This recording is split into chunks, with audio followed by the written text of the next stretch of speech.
What's up guys, welcome back to episode 3 of this whole shed organising debacle. Filming this episode on the GoPro for a number of reasons. First reason, the last episode when I was editing it, it gave me a headache because of how much I was moving around. Inherently this kind of video has a lot of walking around, so I thought I'd put it on the GoPro, it'd be a little bit more stable, probably a little bit nicer to watch. Also filming another video on the other camera today, so I didn't want to be using it for both videos, so that's why we're on the GoPro. So let me know how you think, or how you like it, and let me know what you think about it. And we'll endeavour to just keep on ticking along with our shed adventures of tidying stuff up. So today we're moving into tidying up this sort of stuff. Finally got Rex off the tools for a little bit today. I have a tune on today, so Rex is going to sort of spend the day tidying up a lot of stuff that you know, he can tidy up. Rex is laughing at me about how he doesn't reckon this is at all exciting content. So apologies to you guys if it's not exciting, but like I said, it's boring enough just to do. Yeah, well, lots of things are boring to do, but are fun to watch. I don't know, I'm an organisation freak, so I like watching things get organised and moved around and stuff. It makes me happy. So, I don't know. If you don't want to watch it, don't worry, I won't be offended if you don't want to watch it, just don't watch. So anyway, you can see this big area where Rex had heaps of stuff before that I talked about. You can see he's pretty much gone through most of that and sorted most of that out, which is awesome. That's for a job that's on the go at the moment. You saw all this in the last episode get sorted. We're going to start getting this stuff onto pallets under here. This like walkway grate pallet, Dad's going to take that because he wants that to put his engines on. So he's going to take that, but we did get a heap of pallets delivered yesterday. There's a pile down there if you can see. So we do have an abundance of pallets now, which is good. It's always something we're sort of short of. So Dad's going to steal that and we'll have 2 just regular pallets under here. Dad reckons today he's going to work on getting all this stuff out of here. That's going to be his plan today. So he's going to start bringing the pallets up and start loading them up with this stuff and then taking them down to his shed and getting them out here. So hopefully by the end of the day we see most of this stuff cleared out, which is awesome. And Rex has just started on this mess of a bench, which was. So as you can see, we've started moving the gearboxes and stuff that were underneath it. They're over there getting ready to pretty much go to their respective areas. Dad's going to work on getting this stuff out today as well. I'm getting in Rex's way. So yeah, we'll work on sorting out all underneath this bench. I made sure that this engine that I've pulled down here ready for this patrol to put everything over on that bench so that we know that nothing under here is for any engines that we have on the go at the moment. Which means that everything that's under here can get sorted and pretty much sorted into its respective home because none of it is stuff that we have or we need immediately, except for an RB clutch up there, which we do need. But apart from that, all this stuff can get sorted out. So my day's work's just rocked up. Ooh. Anyway, you probably will have already seen this sort of video. I'll make another video about it. Tune today. Indeed. Yeah. All right, so I'll go on with that. Rex will finish pretty much sorting all this out and hopefully him and Dad will get a lot of this stuff out of here today. And hopefully by the end of the day, that bench will be just about empty and rolling so we can move it around. And this bench will be mostly cleared off and ready to be rolling as well. So I'll check in as we go. So this is a lot of stuff from underneath the bench getting sorted out. Rex is sorting that in the containers. Got a few more banners and stuff to put up in this episode probably as well. As you can see, I did put out a feeler a few months ago about just getting some banners and stuff from companies to sort of fill up the real estate we've got here in the shed. And it's worked out pretty well. We've got some pretty cool stuff here. But yeah, I've got 2 more to add. One from our boy Pecky there at DeathClick, who still hasn't printed my new work shirts, which is why we still work in rags, but we support him either way because we love Pecky. So we've got a DeathClick flag to put up there, and we've also got Haltech sent me this with our last order of a IC7 and an Elite 2500, which is for a very spicy upcoming build, which I'm excited for you guys to see. But Haltech sent us this big, old banner as well. So, woo, look at that. Yeah. Haltech. So I'm thinking about putting the Haltech one up in that space up there. A little space in the corner, which will fill that area. And maybe put Pecky's up above that Crocam's one so it fills that sort of line along there as well. Anyway, I digress. It's not really part of the cleanup or the organising, but it is just cool to have some of these banners and support the people who support us and everything else. So, all right, guys. So we just had the first very important thing for this this whole thing rock up. This is something that we've been working towards for months, and this is our KES V2, our Alien Tech hardware and software, and this is what is going to allow us to start tuning a lot of diesel and Euro stuff. So sort of opening up our market quite a bit. It's very expensive software and hardware, this and a few other things that we had to get in order to do a lot of these later common rail things. So it's very expensive, and it took us a long time to get to this point where we could get it. So it's very exciting development, and yeah. Oh yeah. Anyway, just basically business is moving forward, and it's awesome. It's really exciting. So that's been going on, as you can see. Getting some clearing out happening here. Big stuffs, big moves. All right, guys, checking back in this afternoon. I did not have a great day with this thing. We battled through some issues, but anyway, you'll see that in another episode in future, I'm sure. It'll be back here later on the year to get finished off again. All good to drive around for now for Matt though, but battled a few issues. Unfortunately, just ran out of time this afternoon. Pretty much got it back to where it was the last time it was here, 18 pounds. Anyway, I'm babbling about stuff that doesn't matter to this video. Anyway, let's check into where we're at. Have a look at this. It's magic. Whoa, look at that. Hardly bloody recognise the place. So as you can see, everything's gone off there. Everything's gone from under there. Everything's gone from under here and here. All of that's gone. Rex has gone through everything that was in the bottom of this bench, everything that was up the top there, everything that was there has gone through. And as you can see, we're pretty much at the point we wanted to be at, where this is pretty much clear for us to use for our projects that are on the go. All right, back out this morning. Old boy's starting to move a lot of his engines out of here today. But yeah, I'll give you a closer look at this. Sorry, I cut it short, that last clip last night, just because we had Matt still here with his car. Wanted to help him load up before it got dark. So anyway, just getting cleared out. Look at it all. Woo-hoo-hoo. Goodness.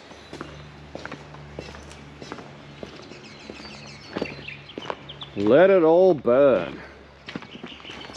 Burn, burn, burn, burn, burn.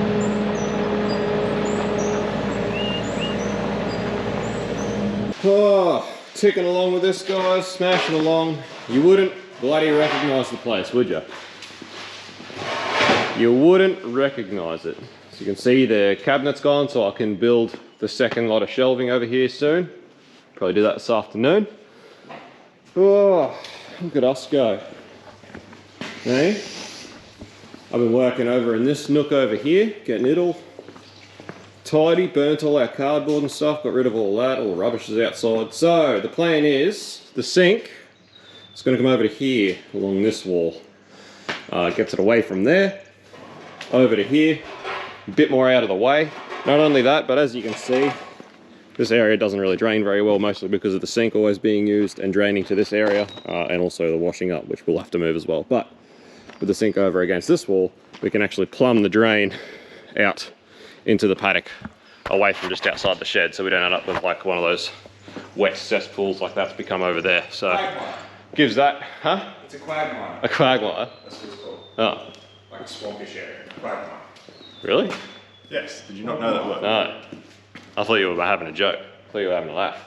No, that's what it's called. Oh, well, we won't have a quagmire. We'll give that a chance to actually dry out, because it's been a long time since it was dry.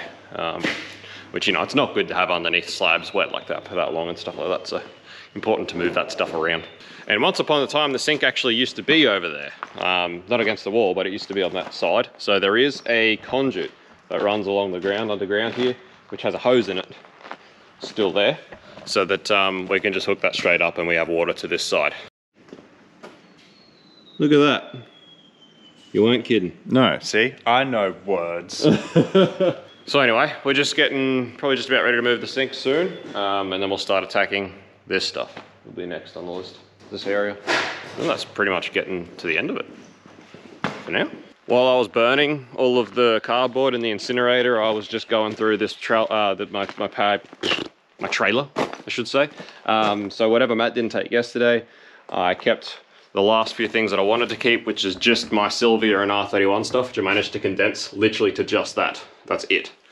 And as far as I'm concerned, everything else on that trailer can go to scrap, except for the RB30 intake, which I'll try and sell, but everything else is just scrap. Never going to use it. No, not going to keep it. Not going to keep keeping it. So that's awesome that we've condensed so much stuff there. and getting rid of so much stuff there. It's so nice having a bit of a spring clean, cleanse the soul. So with the sink moved over to that side and the washer and dryer gone, that doesn't have to happen now, but eventually, we can move this pallet racking just over to in line with the sink, which means that all of this area will be clear. The pallet racking will start there and go there. So that should be plenty of room for us for our second hoist to be in here when it comes, and should be happy days for the setup that we wanted to have. Whoa, what is this place? Hey? Whoa! What is this? Tubular. Totally tubular, dude. Cut a little hole for our drain boy there. Oh, we've moved this over. We just left the washer and dryer for now. Yeah, we've left it there for now, just because where we do want to move them to, we still haven't sorted out any water. So, well, they'll stay there for now, but they shouldn't be in our way really for long. They can stay there for a little while. And as you can see, pallet racking's now moved over to where the sink used to be and giving us all this extra space. Look at that. Coming along. Alright guys, what a day. So we started marking out where the second hoist is sort of going to be, and this little circle that there is going to be pretty much the outside post of the hoist on this side, pointing sort of out that way, almost pretty much directly towards the corner of the pallet rack in there. So that'll be the outside of this post, and then the next post will be over this one here. So that one to over there, which will face pretty much directly there. And then so this is the outside of this side hoist, and then we're going to line the outside of that with the outside of the next one here. So this one will pretty much just turn, this will be the outside of the post here, and then it goes directly over there to that one there. So that faces pretty much almost the other side, just to that door. And then this outside of this post pretty much is level with that door there. So it'd be pretty tight to get a hoist, to get a car into this hoist here, but that's all right, because the idea for this one is to be sort of more the long-term hoist. You know, if we're doing a conversion or a complete build, we know the car's going to be in the hoist for a few weeks. It'll occupy this one here, so it won't be something we're trying to get on and off all the time. You know, it's something you position a car onto it, car stays there for a few weeks. It's more of the long-term hoist, and that's the purpose of this one here, so that we can try and, you know, get through a bit more of this work a bit quicker without shuffling cars around all the time. So this is from the door, and that's my hand lined it up with that mark straight down there. So not too bad. The doors are huge as well. These are like 5 meter doors, I think, or 5.5 meter wide doors. So realistically, if you were hugging this edge and completely hooked the car, you would not, you know, hit the front of the car on the other end of the door. So there's plenty of room there to swing a car in. It shouldn't be a problem. So that'll be the purpose of that side. And then this one here, perfectly in there, will be perfect. And this will be more of the short-term hoist. You know, if we're tuning a car and something happens, we can just snatch it off the dyno, roll it forward, back it onto this hoist, work on it, sort through the issues, get that sorted. You know, or if we've got a car we're doing a rebuild, just do an engine rebuild or something, we just want to pull the engine out and then the car can go out undercover, chuck it on this hoist, pull the engine out. Easy as that. Both hoists will back cars onto, so that we have this whole area in front to work with the engine crane and pulling engines out and stuff like that. So both of them are going to be intended for cars to be backed onto. And that's pretty much where we're at. So what we've worked out, it's going to be fairly squishy, but it should still work pretty well. What we have worked out is that neither of these two tables can stay. We're hoping that we could keep one and have it just float around a bit, but I don't think we're going to be able to. I think it's going to be too big for the area. Should be able to float in the front. Yeah. Maybe. We'll see how it goes. The problem is, if the post is there, the front of the cars are going to pretty much be almost in line with that door. So the problem then becomes, if you've got 2 cars here on hoists, even if that's floating, it's almost like it's going to encroach too far and getting cars into the dyno. Because we had... You'd have to split it in half. It's too wide. But yeah, you'd have to... Yeah. It'd have to be half as wide. Otherwise it's going to stick out. Encroach. Because we had the thought of actually positioning the table here against this wall, pretty much against the engine room wall. It's long enough to fit it there, but it'd pretty much come out almost level with the ramp for the dyno. So it's just a little bit too far. It'd be too annoying. And it is annoying. It seems like we're losing heaps of workspace by getting rid of both of them. But realistically, aside from the vise and the little bit of workspace we had on this, you know, half of this bench was always taken up by stuff anyway. You know, we only used about that much of it because the rest of it was pretty much permanently had crap on it anyway. So even though we're getting rid of both of them, the fact that we're gaining all of this workbench, and eventually when Dad does move his tools, all this workbench, and this can be used as a bench as well. Realistically, we've got pretty much the same amount of workspace when you look at it that way, as far as area goes. So it is a shame to lose them benches. They are really good tables, but there's no room for them. Anyway, these marks are sort of just a quick visual, with a tape measure, just to try and sort of work out how things are going. These aren't actually measured out yet properly. So it's just a bit of a visual representation of how it's going to get set up so that we could make sure everything's going to work. It is going to work, but we do need to measure them out properly and mark them out properly. So this post is going to be pretty tight with a pallet racking, so it will be good once the washer and dryer are gone and this is all the way up. That'll be good because it'll come across this way about another 200 and it'll go straight that way about another 400, 500. So it'll be well out of the way then. It has to stay there pretty much because we've got to have the compressor somewhere anyway. So pretty much need this to stay here. Either way, it's going to be a handy thing to have anyway. But that's how it's going to be. We're getting there. We're working towards it. So like I said, guys, workbench, area to put stuff for builds and be categorized and have stuff. Same with right up the top there. Probably things that are less important up the top that we don't have to get at all the time. And you know, pallets of stuff underneath. Engines, gearboxes out of builds. Have things moving and flowing a bit more in here rather than having what we had before, which was just so much of our own stuff that was just dead in the water, never getting used, in the way, not the right spot for it to be. Not to mention under them benches. I have pretty much this exact setup, these shelves again, which I was thinking about putting pretty much a mirror image of that right there, which probably will still happen as well after Dad takes his stuff. So we'll have a few more shelves to put stuff on, all this bench. Yeah, it's working out pretty well. It's working out exactly how I had in my head, which is great. I really like the idea of having the sink over here as well, you know, separated from the workshop a bit more.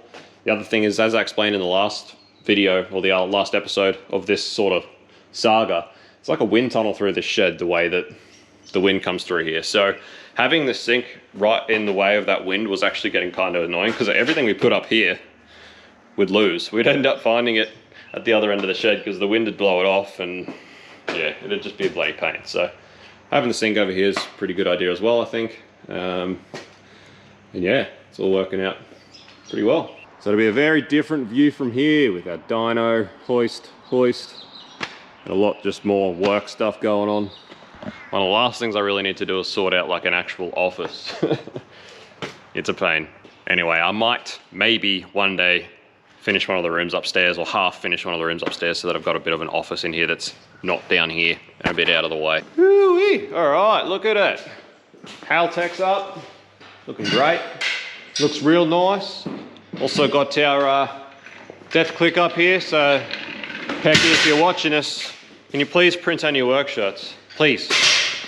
Look at these rags that Rex is wearing. Yeah, these rags you send your kids to school in, mate. Come on, let's go. I get picked on every day. I don't even wear mine anymore. I wear other people's merch because mine just are completely black. There's nothing left of them. Come on, Pecky, let's go. Been waiting for any work shirts for like 6 months. In all seriousness though, it does look awesome. Sheds are starting to look real good. Look at all these people we've got up on the walls, looking awesome. Way less backyard-ish. Starting to look like we got some cred. Forgetting our roots or something. Anyway, as you can see, got the extra shelf up, which is awesome. Still haven't got another lateral to replace the wrong one we bought, so I'll be on the coast this weekend, so if I remember, I'll go to Bunnings and get another one so we can put the last shelf in. But as you can see, sits high enough. Both welders fit underneath side by side. Absolutely perfect. Press still fits in the corner, which is good. However, most of the things you press, you probably have to move it out anyway because you'll need the extra room around it, but at least it's somewhere for the press to go. So like I said, once these are moved, and then this door will no longer be for access and egress. Along here is going to be our little sort of fabrication station. So we'll put the vise on a post there, probably on the end here, with more room. Put the bench grinder on a post as well, so that sort of nice working height on the post. You can just open the door, doesn't matter about stuff behind it and that. And my plan at the moment is maybe just get one of those welding blankets, welding sheets. I don't know if any of you that do mine work or shutdown work, you'll know what I'm talking about. But basically set one of them up on wheels or something that the post is going to be sort of there. So if we set one of them up sort of across here, that way you can be on the bench grinder or have something on the vise with the angle grinder and stuff, and not have to be worried about you know, the car behind you on the hoist. So it's the best that we can do for now while we're doing fabrication in this shed. It is what it is. Again, we don't do heaps of it, so it's not that big of a deal. But I'm sure one day we'll have our own dedicated fabrication bay, which is the plan for one day. But you know, it's small steps. Not so much today. Today's been a big step, so this is huge progress. Shed's looking totally different. Crazy the last 2 days of progress. It's nuts. Anyway, we're all pretty knackered after that. All three of us have had a pretty big day moving stuff around, and yesterday as well for Rex and Dad while I was tuning that car. It's been big. Huge, but this place is looking very cleaned out, very empty, very roomy. All right, guys, I just helped Rex get the tonner in. So I've got a wedding to go to this weekend, so I'm actually having a weekend off, which is a bit of a rare thing. You always seem to get the weekends off. I don't know, it's because I've got a partner, a family. You've got someone who makes you take the weekend. Well, I've got someone who makes plans. It's the only reason I go anywhere is because she makes plans. Otherwise I wouldn't probably. So anyway, I'm not going to be here, so it's probably a good thing. It gives Rex a whole weekend, a long weekend at that, to dedicate his whole weekend to continuing on this thing. So I'll tell you about it now, because obviously I won't be here to film, so no content will get made over the next weekend, which will be a pretty big weekend of doing the wiring and stuff. So you will miss that. I'll make a video of it when I get home, and you'll see that in the next episode of this thing. But anyway, that's going to be it for now for the shed organising for this episode. So this has been episode 3. As you can see, big things happening, big things coming, and yeah, it's getting pretty exciting. So still a bit to go. We've still got a fair bit to go, a lot to do. So there will be another episode. But yeah, hope you're enjoying watching things change. It's something different, I suppose. Something out of the ordinary. And yeah, hopefully we'll see you on the next one. So hope you enjoyed. Peace out. See you. Bye.